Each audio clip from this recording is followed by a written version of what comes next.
Y스트릿 채널에 출연한 선진장 투자자는 급락하는 주식시장 속에서 이렇게 외쳤습니다. 야, 나 지금 주식 땡땡 해야 되니까 전화 빨리 끊어 라고 말이죠. 지금의 하락은 찐 하락일까요? 매수 기회일까요? 오늘 영상으로 도움 받으시면 좋겠습니다. 현재 고물가, 고유가, 고환율, 그리고 고금리의 상황이 걱정이 되는데 이런 상황은 트럼프에게도 그렇게 좋은 상황은 아니다.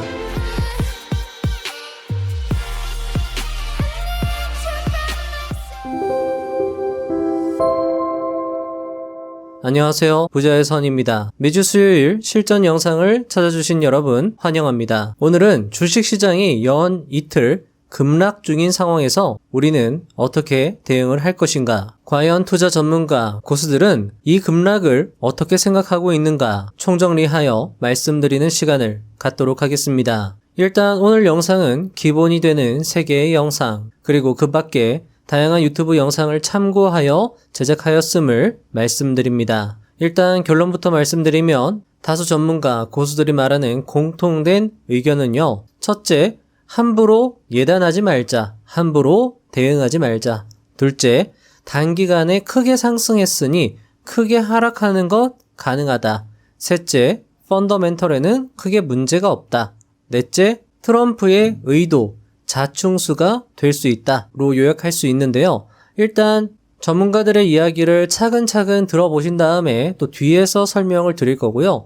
또 앞에서 선진장님이 말씀하시는 그 한마디가 어쩌면 오늘 내용을 모두 정리하는 내용이 또 될 수 있으니까요. 자, 하나하나 말씀을 드려보도록 하겠습니다. 자, 첫 번째로 김작가TV에 출연하신 차영주 소장님의 의견이었습니다. 아마 3월 3일 급락이 나오는 그 와중에 가장 빠르게 녹화를 해서 업로드된 영상이 아닐까 싶습니다. 일단 하나하나 말씀을 드려보도록 하겠습니다. 미국이 호르무즈 해협을 봉쇄했음에도 유가가 비교적 안정적이다. 미국 국채가 흔들리지 않고 있는 상황이다. 국내 시장의 변동성은 생각보다는 크지 않다. 이미 크게 상승한 상황이라 조정의 가능성은 이미 있었다. 전쟁 이슈가 아니더라도 작게는 3%, 많게는 20% 조정을 예상할 수 있었다. 그리고 삼성전자, SK하이닉스의 실적 상승세는 여전하며 전쟁 이슈로 인한 실적의 영향은 거의 없다고 볼 수 있다. 다만 기대감을 가지고 상승한 종목들이 아니라 펀더멘털이 살아있는 쪽에서 기회를 찾아야 할 것이다. 대표적으로 반도체, 전력, 인프라 쪽을 꼽을 수 있을 것이다. 자, 두 번째로 슈퍼개미 이세무사TV에서 이종윤 세무사님이 말씀하신 내용입니다. 3고 현상 재현되나? 라는 제목이었고요. 자, 간단하게 또 말씀을 요약해서 드려보도록 하겠습니다. 하루 7%면 굉장히 큰 하락이다. 우리나라는 3월 2일 휴장이었고 다른 나라들, 일본, 유럽은 개장 후 잘 버티는 양상이었고 미국 증시 역시 마찬가지였다. 그리고 3월 3일 국내 증시 개장 때에도 마이너스 1%가량 하락으로 나름 괜찮은 분위기였다. 하지만 국내 시장은 크게 하락했다. 이는 향후 전쟁의 확산에 대한 두려움으로 인한 것으로 볼 수 있다. 베네수엘라의 경우 최고 지도자를 바로 제거함으로써 빠르게 상황을 정리할 수 있었다. 하지만 지금은 또 다를 수 있고 여러 가지 변수가 존재한다. 그래서 공포의 화요일이 발생한 것일 수 있다. 하지만 지금까지 말씀드린 것들은 팩트가 아니다. 예상 시나리오일 뿐이다. 현재 호르무즈 해협이 봉쇄된 상황에서 유가가 $100까지 오르고 만약 이것이 장기화된다면 우리나라와 같은 비산유국은 불편한 상황이 된다. 주식에서 팩트는 오늘까지의 일이다. 향후의 일은 모두 팩트가 아닌 가설이다. 현재 팩트는 국내 증시가 7%로 크게 하락했다는 것이다. 유가, 환율, 물가 상승에 3고 현상도 재현될 수 있다. 3고 현상이 발생하면 우리나라는 힘들어질 수 있고 이런 것들이 국내 증시에 미리 반영된 건 아닐까? 라고 생각해 볼 수 있다. 지금은 지수 상황이 중요하다. 앞으로 반등이 나올지 아니면 다시 급락할지 아니면 살살 흘러내릴지 그것을 매일 관찰하는 것이 중요하다. 코스피 차트를 본다면 21선까지는 그래도 관점을 유지할 수 있는 마지노선으로 볼 수 있다. 현재 코스피는 아직은 21선을 훼손하지 않고 방어하고 있는 상황이다. 지금의 하락은 개별 종목의 악재가 아닌 글로벌 악재에 따른 하락으로 볼 수 있다. 내가 못해서 하락이 나온 것이 아니라 불가항력 외부 요인으로 인한 하락이라고 볼 수 있다. 다만 내일 V자 반등이다 또는 내일도 급락이다 라고 말씀드릴 수 있는 상황은 아니며 계속 시장을 관찰해야 한다고 말씀드릴 수 있다. 자, 다음으로 Y스트릿 채널에 출연하신 이선엽님의 의견입니다. 반도체는 호르무즈로 가지 않는다 라는 제목이었는데요. 말씀드려 보도록 하겠습니다. 해외 증시는 크게 하락이 나오지 않았다. 국내 증시가 해외보다 크게 올랐기 때문에 낙폭이 더 크다고 볼 수 있다. 결국 해외 증시와 비슷하게 움직이기 때문에 이런 것들이 해소되면 다시 자리를 찾아갈 수 있다. 다른 국가에서 발생한 전쟁이 시장의 판도를 바꾼 사례는 많지 않다. 또한 우리나라 반도체가 호르무즈 해협을 통해 수출이 되는 것도 아니다. 지금 시장은 AI와 관련하여 투자가 늘어나고 한국이 수혜를 보고 있어 올랐다고 봤을 때 이런 전쟁 이슈가 과연 이런 흐름에 큰 훼손을 가하고 있는가를 살펴볼 필요가 있다. 부끄럽지만 향후 유가 그리고 주가 흐름을 나로서는 알 수가 없다. 무리하게 맞추려고 해봐도 맞춘 적이 별로 없었다. 향후 흐름을 지켜봐야 한다. 어느 정도 전쟁의 방향이 결정되면 그때가 시장의 전환점이 될 수 있다. 현재 전쟁이 2에서 3일밖에 진행이 되지 않았기 때문에 전쟁의 방향이 결정되기 전까지는 변동성이 있을 수 있다. 물론 이건 역시 확신할 수는 없다.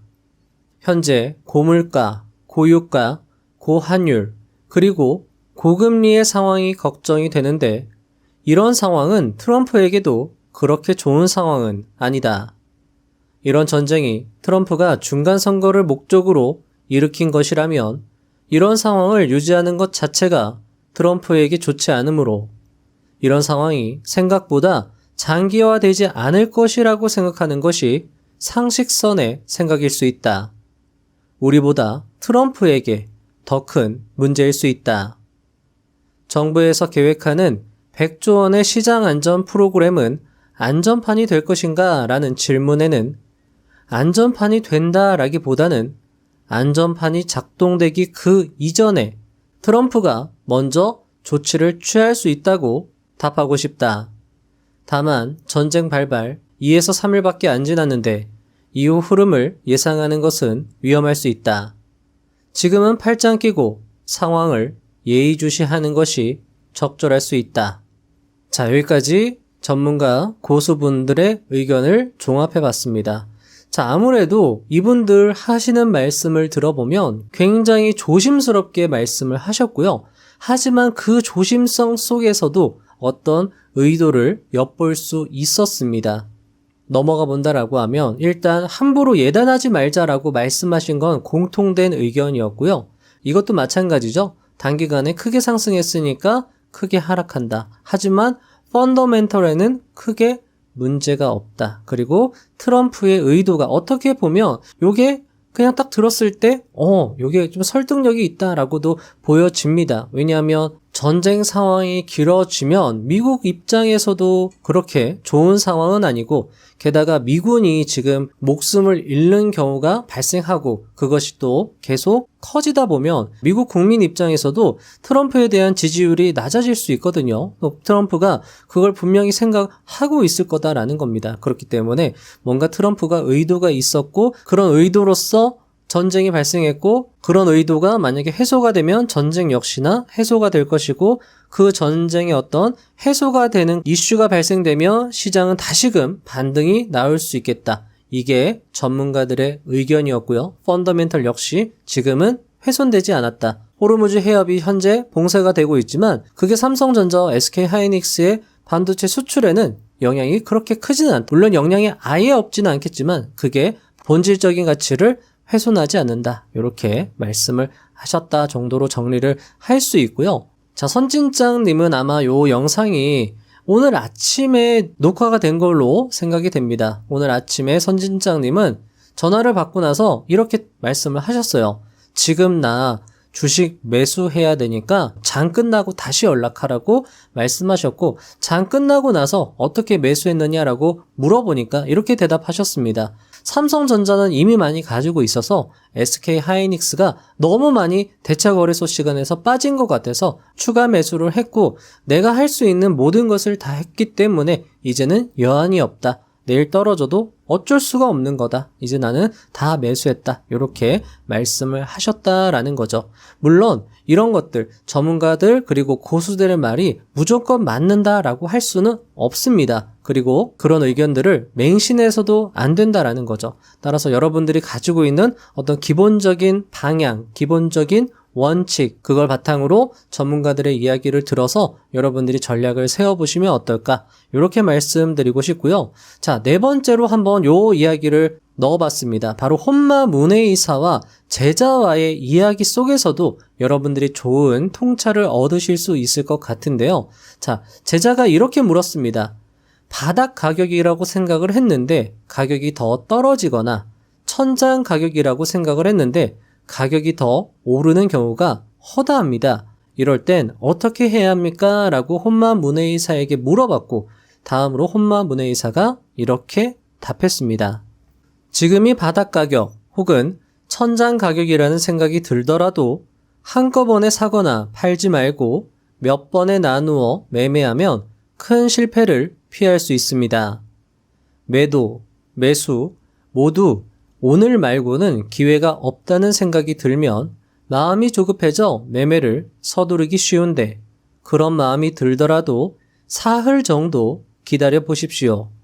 사흘 정도 시세의 움직임을 냉정히 관찰하다 보면 머리와 가슴이 냉정을 되찾아 지금은 조급하게 사고 팔 때가 아니라고 생각을 바꾸게 되는 경우가 적지 않습니다. 사흘간 기다려도 역시 지금이 아니면 안 된다고 판단된다면 그때 과감하게 매매에 나섭니다. 사흘간 기다리라면 모처럼 찾아온 좋은 기회를 놓쳐버리는 건 아닌가 해서 조급해하는 사람도 있는데, 설사 좋은 기회를 놓치더라도 기회는 얼마든지 다시 찾아오게 마련입니다. 절대로 서두르거나 초조해야 할 필요 없습니다. 라고 말했습니다.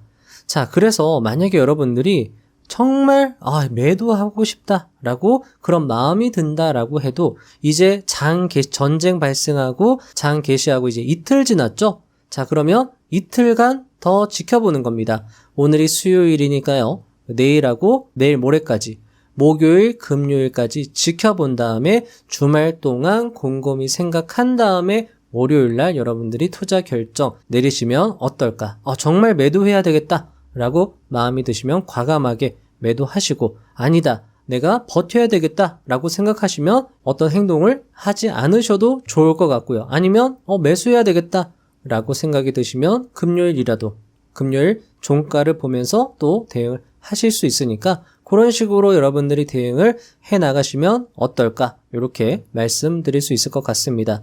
자, 전문가들이나 고수들이 당장에 매수했다, 그 사람들이 매수했다, 그분들이 매수했다, 그분들이 상승할 거다 라고 말씀해도 당장의 상승이 안 나올 수 있다는 건 꼭 여러분들이 염두를 하셔야 되고요. 당장의 상승이 안 나오는 게 아니라 정말 이게 계속 하락세가 이어질 수도 있습니다. 그것도 여러분들이 생각을 해서 대응을 하시면 좋을 것 같고, 혼마 문해이사가 말한 것처럼 한꺼번에 여러분들이 대응을 하실 게 아니라 분할 매수로 대응을 하시면 큰 실패를 피하실 수 있다. 이것도 여러분들이 꼭 생각해서 대응을 해 나가시면 좋을 것 같습니다.